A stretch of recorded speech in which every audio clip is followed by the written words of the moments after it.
नमस्कार. आज आपण पारंपरिक दिवाळीची रेसिपी म्हणजे अनारसे बनवून घेणार आहोत.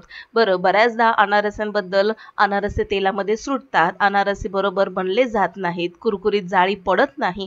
अशा प्रकारे अनारस्यांचे खूप सारी तक्रारी असतात. तर अनारसेचं पीठ कसं बनवायचं, कसं भिजवायचं आणि खूप साऱ्या टिप्स आणि ट्रिक्स सहित आज आपण अनारसे बनवून घेणार आहोत. ज्यांना जमत नाही आणि जे पहिल्यांदाच बनवत असतील त्यांना देखील खूप सोप्या पद्धतीने हे अनारसे जमतील याची मी खात्री देते. तर चला आजच्या व्हिडिओला सुरुवात करूया. तर इथे मी रेशनचे जे तांदूळ आहेत ना ते व्यवस्थित निवडून घेतलेले आहेत आणि आता हे तांदूळ जे आहेत ते आपण मोजून घेणार आहोत. आज मी इथे ग्लासाने प्रमाण सांगणार आहे. पाणी पिण्याच्या ग्लासाचं हे प्रमाण जे आहे त्यामध्ये जवळपास 250 ग्रॅम म्हणजेच 1 पाव तांदूळ बसतात. 2 ग्लास म्हणजे अर्धा किलो तांदूळ इथे मी निवडून स्वच्छ धुवून घेणार आहे. आता हे 3 दिवस तांदूळ भिजत ठेवायचे आहेत आणि 3 दिवस म्हणजे रोज आपल्याला याचं पाणी बदलून घ्यायचे. तर आजचा हा 4था दिवस आहे आणि 4थ्या दिवशी बघा तांदूळ बऱ्यापैकी भिजलेले आहेत आणि मस्तपैकी दाबले ना तर त्याची लगेचच कणी पडते. आता हा 4था दिवस असल्यामुळे तांदळाचं याचं पाणी देखील मी बदलून घेते. धुवून घेतलेले आहेत तांदूळ. पाणी बदलून घेतल्यानंतर याला आपल्याला काय करायचं, चाळणीमध्ये काढून घ्यायचं. तर आता हे सर्व तांदूळ जे आहेत चाळणीमध्ये काढून घेते आणि यातील पाणी सर्व आपण निथळत ठेवूया. 5-7 मिनिटं हे तांदूळ मी असेच चाळणीत निथळत ठेवले होते. बऱ्यापैकी तांदळाचं पाणी निघून गेलेलं आहे. आता हे जे तांदूळ आहेत ना हे आपल्याला पंख्याखाली सुकवून घ्यायचे. तर आता इथे मी एक कॉटनची ओढणी अंथरलेली आहे आणि त्यावरती आता हे सर्व तांदूळ जे आहेत अर्धा किलो भिजवून घेतलेले तांदूळ पंख्याखाली आपल्याला व्यवस्थित सुकवून घ्यायचे.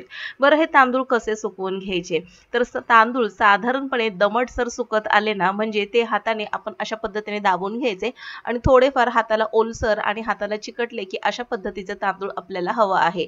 जास्त जर तांदूळ सुकवला तुम्ही तर त्याचे काय कारण होतं आणि कसे अनारसे बिघडतात ते देखील मी सांगणार आहे. जास्त पुढे जर तांदूळ तुम्ही सुकवणार तर त्याची मिक्सरमध्ये बारीक असं पीठ पडणार नाही आणि पीठ न पडल्यामुळे अनारसे पीठ पाहिजे तसं भिजत नाही. त्यामुळे तांदूळ हे दमटसरच भिजवून घ्यायचे अशा पद्धतीने.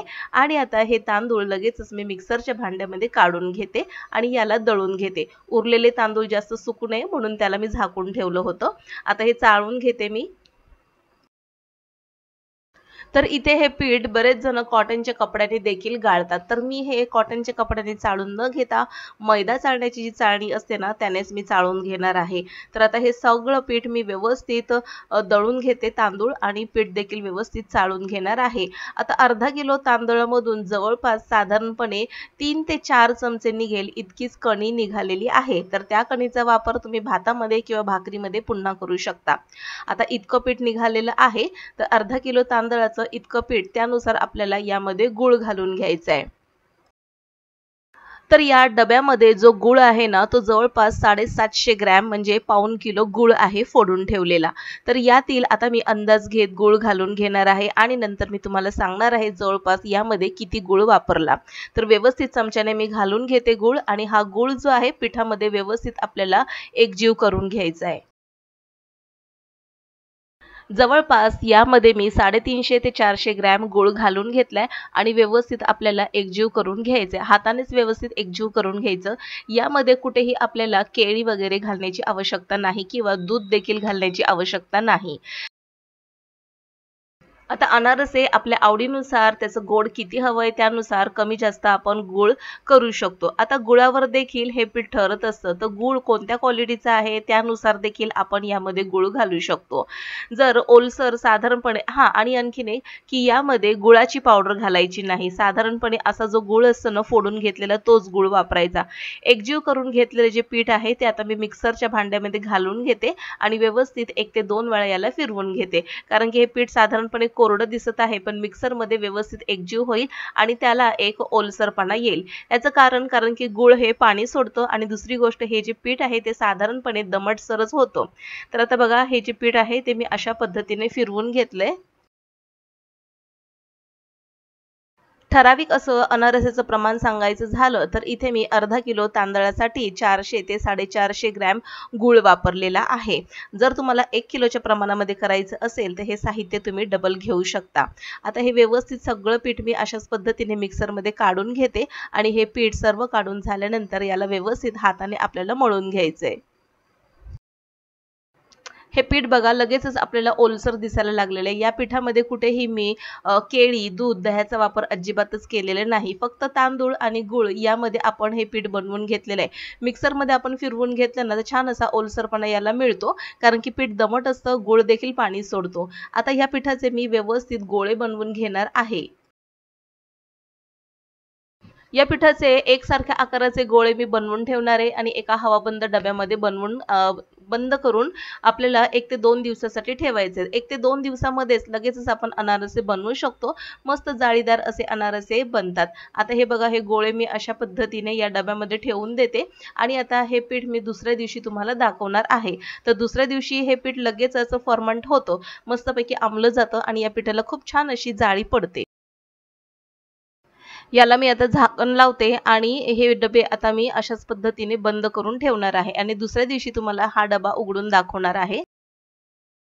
दुसऱ्या दिवशीचं पीठ तुम्हाला दाखवते। तर खूप छान असं हे पीठ फर्मंट झालेलं आहे, कारण की 3 दिवस आपण तांदूळ भिजत ठेवला होता, त्यामुळे आता हे पीठ जे आहे ते लगेचच दुसऱ्या दिवशी खूप छान असं फर्मंट होतं। तर आता त्यातील एकच गोळा मी काढून घेतलेला आहे आणि त्याच गोळ्याचे लहान आकाराचे एकसारख्या आकाराचे गोळे तयार करून घेते।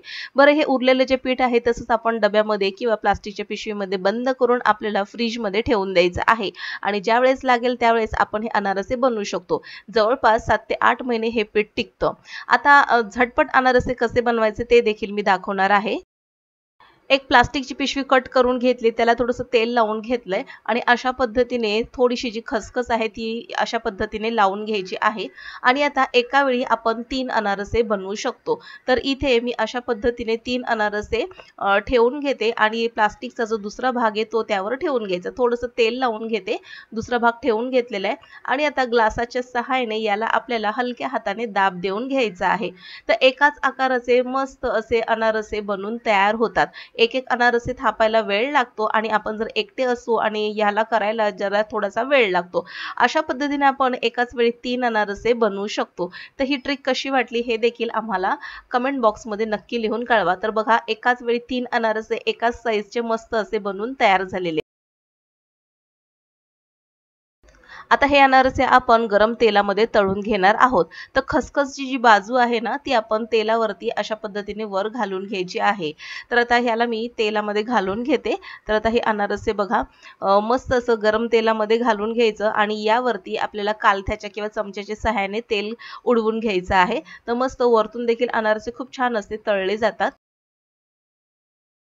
आता अनारसे बऱ्याच जणांना कुरकुरीत आवडतात, बऱ्याच जणांना बाहेरून कुरकुरीत आणि आतून थोडेसे सॉफ्ट असे अनारसे आवडतात। जर तुम्हाला बाहेरून कुरकुरीत आणि आतून थोडेसे सॉफ्ट असे अनारसे बनवायचे असतील तर ते अनारसे थोडेसे मध्यम जाडीचे तुम्ही थापून घ्यायचे किंवा मध्यम जाडीचे तुम्ही ग्लासाने अशा पद्धतीने बनवू शकता। जर तुम्हाला एकदमच कुरकुरीत अनारसे पाहिजे असतील तर तुम्ही एकदम पातळसर अनारसे थापू शकता। बघा, मस्तपैकी अनारसाला जाळी सुटलेली आहे। हे दुसऱ्या दिवशीचं पीठ आहे। जर मी दुसऱ्या किंवा तिसऱ्या दिवशी हे अनारसे बनवून घेतले असते ना तर खूप छान अशी जाळी आणखीन याला पडली असती। तर आणखीन मी पीठ ठेवलेलं आहे, तर तिसऱ्या चौथ्या दिवशी याचे अनारसे मी बनवून घेणार आहे।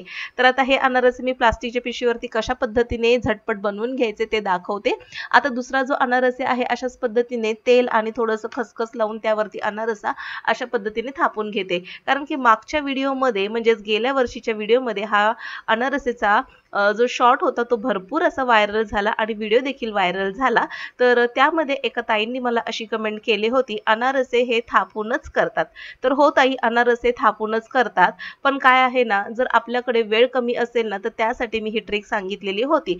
बाकी जर आपल्याकडे जास्तीचा वेळ असेल तर आपण अशा पद्धतीने अनारसे थापून देखील करू शकतो। तर अशा पद्धतीने बघा, थापून घेतलेला अनारसा देखील तशाच पद्धतीने तयार झालेला आहे। जाळी तर छान अशी सुटलेलीच आहे आणि मस्त कुरकुरीत असे अनारसे मी आता बनवून घेते। तर मला ना साधारणपणे कुरकुरीत असेच अनारसे आवडतात आणि त्यामुळे मी सगळेच आता अनारसे जे शिल्लक राहिलेले आहेत ते पातळच थापून घेणार आहे आणि छान असे मीडियम आचेवरती याला तळून घेणार आहे। जितके आपण पातळ थापू अनारसे तितके ते कुरकुरीत असे बनून तयार होतात। तर बघा, जाळी मस्त सुटलेली आहे या अनारसांना। ते अनारशाची ही रेसिपी टिप्स आणि ट्रिक्स कशी वाटली हे देखील मला कमेंट्समध्ये सांगा। इथे अनारसे बनवून झालेले आहेत बघा, मस्त कुरकुरीत असे अनारसे दिसत आहेत, जाळी देखील त्याला छान अशी सुटलेली आहे। आता हा अनारसा मी तुम्हाला मोडून देखील दाखवते, आतमध्ये देखील मस्त जाळीदार असे तयार झालेले आहेत। तर अनारसाची ही रेसिपी, टिप्स आणि ट्रिक्स कशी वाटली हे आम्हाला कमेंट बॉक्समध्ये नक्की लिहून कळवा। आणि हो, रेसिपी जर आवडली असेल ना तर नक्की शेअर करा, सबस्क्राईब करून बेल आयकॉन प्रेस करा। पुन्हा भेटूया नवीन एका अशाच एक इंटरेस्टिंग रेसिपी सहित। तोपर्यंत बाय बाय।